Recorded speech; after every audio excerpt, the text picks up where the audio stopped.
Good morning बच्चों। MA final की class में आपका स्वागत, वेलकम। आज आपके लिए जो नया पेपर है और पेपर नंबर 5 है, ये आपका कंपलसरी पेपर है जिसका नाम है political analysis and research methodology, राजनीतिक विश्लेषण एवं शोध प्रविधि। यानी इस पेपर के 2 पार्ट हैं अपने, एक विश्लेषण का और एक पद्धति का। राजनीतिक विश्लेषण एवं शोध प्रविधि इसका नाम है। जहाँ तक इसका जो सिलेबस है उसको 3 भागों में बांटा गया है, 3 यूनिट में बांटा गया है। पहले यूनिट में अपने को पढ़ना है राजनीतिक विश्लेषण, उसका अर्थ, उसकी आवश्यकता, उसकी प्रकृति, राजनीतिक विश्लेषण की पद्धतियाँ, दार्शनिक और वैज्ञानिक पद्धति, फिर राजनीतिक विश्लेषण की प्रवृत्तियाँ जिसमें व्यवहारवाद, उत्तर व्यवहारवाद, सकारात्मकवाद, नव सकारात्मकवाद, मूल्य तथ्य विवाद का अंत। दूसरा जो यूनिट है जिसमें राज्य के राजनीतिक सिद्धांत के बारे में पढ़ना है, राजनीतिक सिद्धांत का अंत, जिसमें ईस्टर्न के और कोबान के तर्क पढ़ने हैं। राजनीतिक सिद्धांत के पुनरुत्थान में बर्लिन और लियो स्ट्रॉस। फिर पढ़ना है नई राजनीतिक विज्ञान का जन्म, अनुभववादी इसका जो सिद्धांत है वो पढ़ना। फिर विचारधारा और इतिहास के अंत पर जो विवाद है, जो डिबेट है, उसके बारे में। फिर राजनीतिक विज्ञान में जो वैज्ञानिकता है, उसकी परिभाषा, उसका क्षेत्र, उसके उद्देश्य, उसकी सीमाएं और परिकल्पना, रिसर्च डिजाइन। जिसका 3rd यूनिट है वो रिसर्च से संबंधित है। इसमें अपने को तथ्य संकलन की पद्धतियाँ, यानी जो हम डाटा कलेक्शन करते हैं उसमें अवलोकन, प्रश्नावली, अनुसूची, साक्षात्कार, निर्देशन, निर्देश सैम्पलिंग, यानी उसका अर्थ क्या, उसके प्रकार क्या, उसका उपयोग क्या है। फिर मीन, मीडियम, मोड। फिर तथ्य विश्लेषण, डेटा का जो एनालिसिस किया जाता है, जिसमें कोडिंग है, जिसमें टेबुलेशन है, जिसमें इंटरप्रिटेशन है, रिपोर्ट राइटिंग की तकनीकें हैं, पैराग्राफ राइटिंग है और फुटनोट्स हैं, संदर्भ ग्रंथ है और उसकी बिब्लियोग्राफी।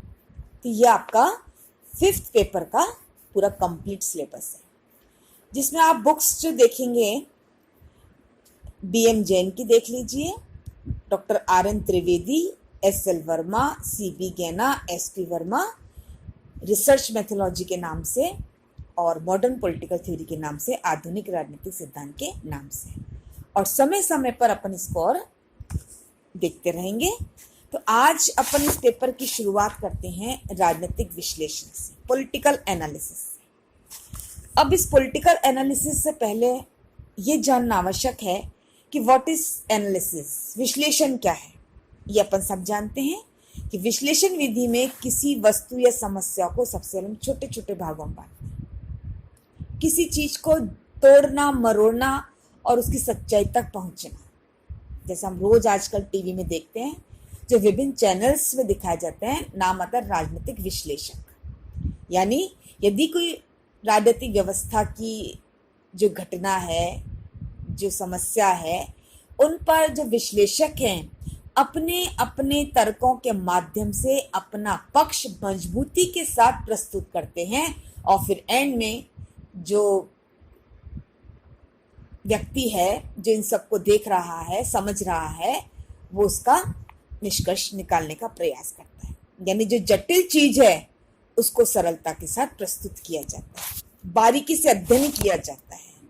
एकत्रित वस्तु को अलग अलग उसकी छानबीन करना, जो चीज अज्ञात है उसको ज्ञात की ओर ले जाना, नई चीज उभर कर आती है और उसे मौलिकता दिखाई देती है। हम किसी चीज का एनालिसिस कर रहे हैं, हम किसी के बारे में जानकारी ले रहे हैं और अपना पक्ष प्रस्तुत कर रहे हैं। अब जहाँ तक चूंकि अपना विषय पॉलिटिकल साइंस है, तो अपना जो टॉपिक है राजनीतिक विश्लेषण है। अब राजनीतिक विश्लेषण से पहले अपने को देखना चाहिए कि राजनीति जो है एक प्राचीन और सार्वभौमिक चीज है, हमारा अनुभव है, यूनिवर्सल अनुभव है, यानी बहुत अधिक पुरानी है, उतनी पुरानी जितनी हमारी सामाजिक संस्थाएं हैं, जितना हमारा मानवीय सभ्यता है। इसलिए कहा जाता है कि मानव का और राजनीति का चोली दामन का साथ है। और यदि हम इस राजनीति के आगे राजनीतिक विश्लेषण की बात करें तो ये शब्द भी नया नहीं है। ये कई वर्षों में हमारे सामने कला के रूप में और एक विज्ञान के रूप में विकसित हो चुका है। अनेक युग बीत गए, अनेक सभ्यताएं चली गईं, विभिन्न प्रकार की संस्कृतियों का जन्म हुआ, कई युगांतकारी परिवर्तन हुए, फिर भी आज भी राजनीतिक विश्लेषण ने अपना अस्तित्व मजबूती के साथ बनाए रखना है, जो आज की बड़ी आवश्यकता भी है। हम ये कह सकते हैं कि जैसे जैसे विज्ञान और तकनीकी के क्षेत्र में प्रगति हुई, बड़े बड़े परिवर्तन हुए, राजनीतिक विश्लेषण का रूप और अधिक स्पष्ट रूप से निखर कर हमारे सामने प्रस्तुत हुआ। यदि इस राजनीतिक विश्लेषण को हम यूनानी काल में देखें, जो हमारे दार्शनिक थे महान, सुकरात, प्लेटो, अरस्तु, इन सभी ने राजनीति को समझने के लिए जो साधन अपनाए, जो यंत्र अपनाए, और आज वही साधन, वही यंत्र और अधिक विकसित होते हुए हमारे सामने प्रस्तुत हुए हैं। इसलिए हम यूनानी सभ्यता का, रोमन सभ्यता के ऋणी हैं, जिन्होंने हमें ये सिखाया कि हम राजनीति का अध्ययन कैसे कर सकते हैं, हम राजनीति के अध्ययन को और अच्छा कैसे बना सकते हैं, हम किसी समस्या का समाधान कैसे कर सकते हैं, कौन सी पद्धति विशेष उपयोगी और सरल होगी जिससे हम एक सामान्य व्यक्ति में राजनीतिक व्यवस्था के प्रति रुचि को पैदा कर सके। टीवी में आए दिन चैनल सुनते हैं, तो जो राजनीतिक विश्लेषक होता है, जो अपनी बात कहता है, तो हमको मजा आता है और उसमें हम रुचि लेने लगते हैं, हमारी उसमें अधिक रुचि दिखाई देती है। अतः आधुनिक काल में तो राजनीति के विद्यार्थी में राजनीतिक विश्लेषण के नवीन साधनों, वैज्ञानिक, मनोवैज्ञानिक, सांख्यिकी और समाज शास्त्रीय पद्धतियों में रुचि लेना दिखाई दे रहा है। इस प्रकार राजनीतिक विश्लेषण के द्वारा हम क्या करते हैं कि जो पॉलिटिकल सिस्टम है, जो राजनीतिक प्रणालियां हैं, उनमें जो अंतर्निहित पहलू हैं, उनको हम समझने का प्रयास करते हैं। जैसे हम भारत की राजनीतिक व्यवस्था के अंतर्निहित पहलू को कहाँ देखते हैं, जो टीवी में विभिन्न चैनलों के माध्यम से विश्लेषण के रूप में हमें समझा जाता है। उसमें क्या क्या परिवर्तन हुए, क्यों परिवर्तन हुए, कौन कौन से तत्व परिवर्तन के लिए उत्तरदायी हैं, इन परिवर्तनों का क्या प्रभाव पड़ सकता है, क्या ये प्रभाव राजनीतिक व्यवस्था के लिए अच्छा है, ये प्रभाव राजनीतिक व्यवस्था के लिए कितना बुरा है या बिल्कुल तटस्थ है, आदि बातों का ज्ञान हमें राजनीतिक विश्लेषण के द्वारा ही प्राप्त हो सकता है। तो सबसे इंपॉर्टेंट चीज क्या हुई, विश्लेषण करना, एनालिसिस करना, अपने पक्ष को प्रस्तुत करना और एंड में सही चीज को प्राप्त करना। जहां तक राजनीतिक विश्लेषण की कला और विज्ञान के बारे की बात है, तो ये प्रश्न उठता है कि दोनों है। जिस सीमा तक राजनीतिक विश्लेषण के विभिन्न पक्षों का पता अभ्यास और प्रशिक्षण द्वारा आसानी से लगाया जा सके, तो ये कला है। यानी हम राजनीतिक विश्लेषण के जो विविध पक्ष हैं, उनका हम पता कैसे लगाएंगे, प्रैक्टिस के द्वारा, प्रशिक्षण के द्वारा। तो ये कला है, एक आर्ट है। और राजनीतिक विश्लेषण को एक अप्रोच में वैज्ञानिक तब कहेंगे जब इसके कई पहलुओं का निरीक्षण, उसका वर्गीकरण, क्लासिफिकेशन, उसका मापदंड, उसका मेजरमेंट द्वारा अध्ययन किया जा सके और इस अध्ययन के आधार पर सामान्यकरण की परीक्षा की जा सके, हम सही निष्कर्ष तक पहुंच सके। अब आगे यह प्रश्न हमारे मस्तिष्क में आता है कि किस सीमा तक वह कला है और किस सीमा तक वह विज्ञान है। यहाँ विवाद है और वैज्ञानिक इसमें कुछ मतभेद रखते हैं, कुछ वैज्ञानिकों में आपस में विचार का मतभेद है, क्योंकि कुछ राजनीतिक वैज्ञानिक कथन है कि अधिकांश रूप में राजनीतिक विश्लेषण एक कला है। यानी एक पार्ट में से 3/4 पार्ट जो है राजनीतिक विश्लेषण का, वो एक कला के रूप में है। क्योंकि वो क्या तर्क दे रहे हैं कि अधिकांश जो चोटी के राजनीतिज्ञ हैं, जो बहुत बड़े बड़े नेता हैं, पॉलिटिशियन हैं, वो राष्ट्रपति का पद प्राप्त कर सकते हैं, वो बड़े कुशल और सफल प्रशासक हो सकते हैं, परंतु वे कुशल राजनीतिक विश्लेषक नहीं हो सकते, एक अच्छे राजनीतिक विश्लेषणकर्ता नहीं हो सकते, क्योंकि एक सफल राजनीतिज्ञ एक अच्छा विश्लेषण नहीं बन सकता।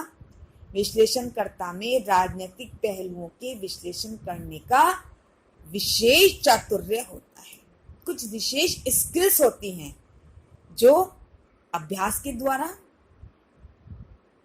आती हैं और एक सुयोग्य और प्रसिद्ध विश्लेषणकर्ता के निर्देशन द्वारा ही इस चीज को हम प्राप्त कर सकते हैं, सीख सकते हैं।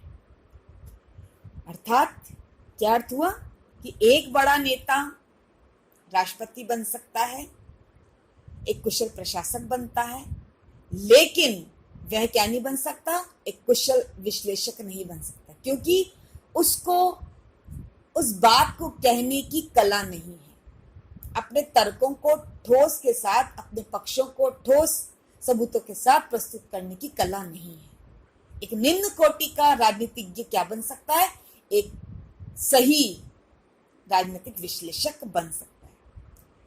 दूसरे जो विरोधी हैं वो कहते हैं कि यह एक विज्ञान है, साइंस है, क्योंकि इसमें वैज्ञानिक पद्धतियों का प्रयोग आसानी से किया जा सकता है और इस विश्लेषण के द्वारा जो निष्कर्ष निकाले जाते हैं वो निष्पक्ष होते हैं, सत्य होते हैं और बहुत अधिक विश्वसनीय होते हैं।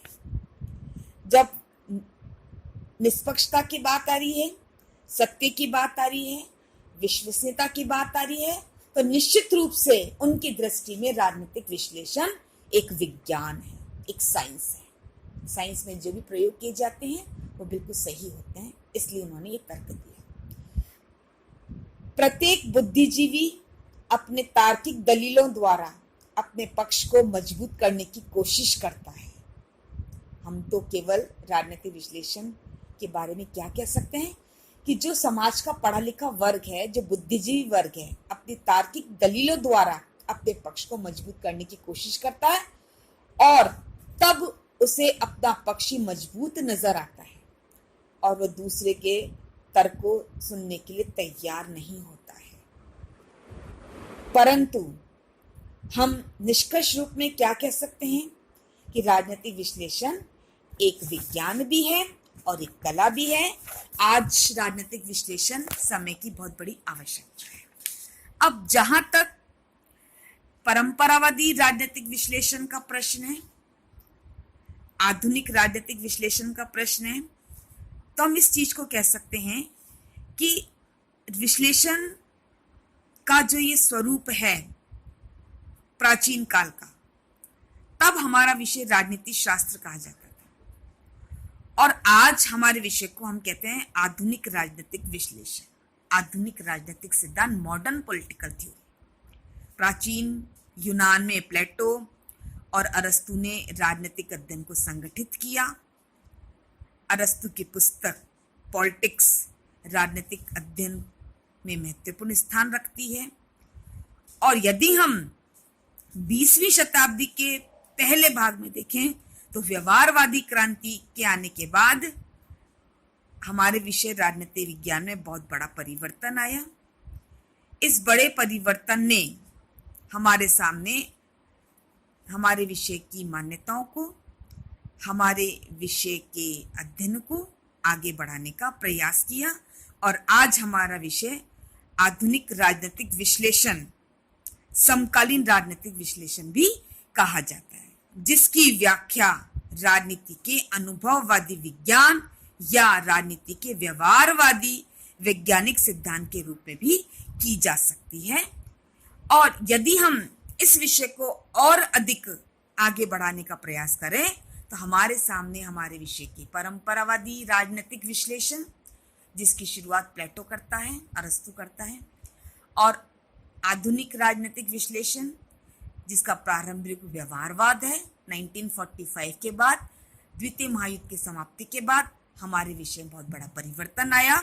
हमारे विषय का एनालिसिस किया गया, विश्लेषण किया गया और व्यवहारवाद को बढ़ावा देने का प्रयास किया। और उसके बाद 1969 में हमारा विषय का और अधिक एनालिसिस किया गया, विश्लेषण किया गया, उसकी जांच की गई और ठोस सबूतों के साथ एक नया स्वरूप प्रस्तुत किया गया जिसका नाम है उत्तर व्यवहारवाद। धन्यवाद।